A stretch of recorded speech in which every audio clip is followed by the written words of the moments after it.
তখনই চিৎকার করে আমরা দুজনে দৌড় দিলাম।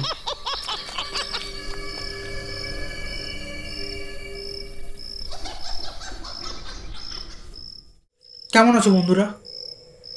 আমি আজ তোমাদের শোনাতে চলেছি একটা সত্যিকারের ঘটনা, যেটা ঘটেছিল আমারই এক বন্ধুর বাবার সাথে। আজকের দিনটা থেকে যেতে পারতিস।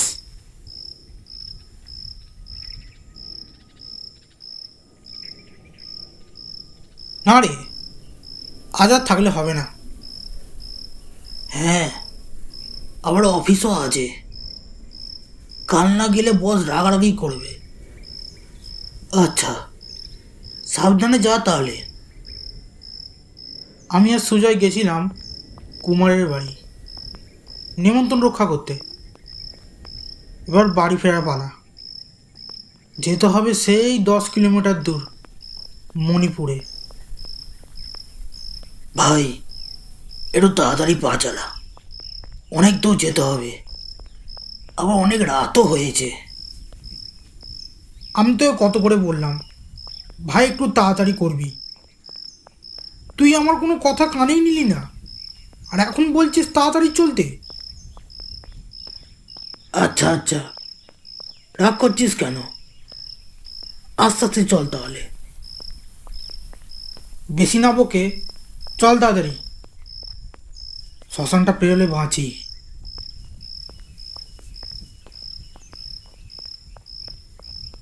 এই যা, রুমালটা তো ফেলে এসছি কুমারের বাড়ি।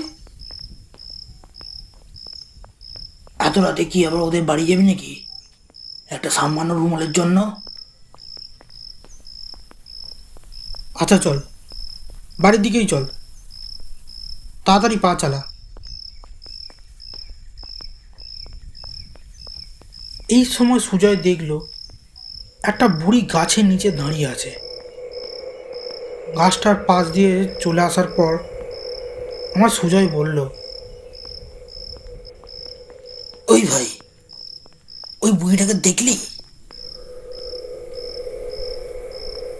কোন বুড়িটা? ওই যে গাছতলায় দাঁড়িয়ে আছে। আমি পিছনে ফিরে দেখলাম, কই কিছু তো নেই।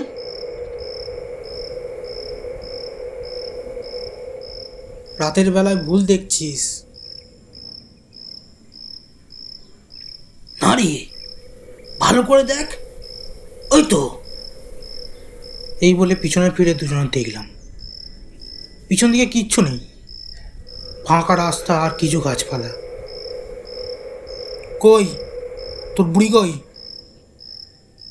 যা, গাছতলাতে তো দাঁড়িয়েছিল, কোথায় গেল? তখন পিছনে কিছু আওয়াজ হতে দুজনে তাড়াতাড়ি পিছনে তাকালাম, দেখি একটা বুড়ি দাঁড়িয়ে আছে।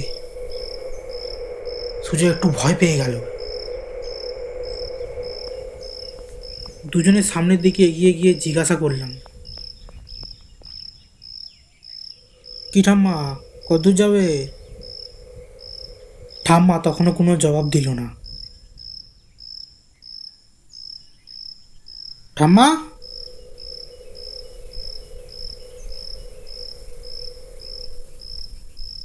এই বলে আমি আর আমার বন্ধু ঠাম্মাকে ওইখানে রেখে হাঁটতে শুরু করলাম। আমি আর সুজয় একটু তাড়াতাড়ি হাঁটছিলাম। এমন সময় সুজয় পাশে তাকাতেই চমকে উঠল, পাশে ওই বুড়ি আমাদের সঙ্গে সঙ্গে হাঁটছে, কিন্তু সোজাসুজিভাবে নয়, উল্টো দিকে ঘুরে। ভাই, ভাই আমার পাশে দেখ। আমি পাশের দিকে দেখা মাত্রই অবাক হয়ে গেলাম, বুড়িটা আমাদের পাশে পাশে হাঁটছে, তাও আমাদের তাড়াতাড়ি হাঁটার সঙ্গে সঙ্গেই। তখনই বুড়িটা আমাদের দিকে তাকাতেই আমরা অবাক হয়ে দেখলাম, বুড়িটার মুখ বলে কিছু নেই, হাড় আর কঙ্কাল। তখনই চিৎকার করে আমরা দুজনে দৌড় দিলাম।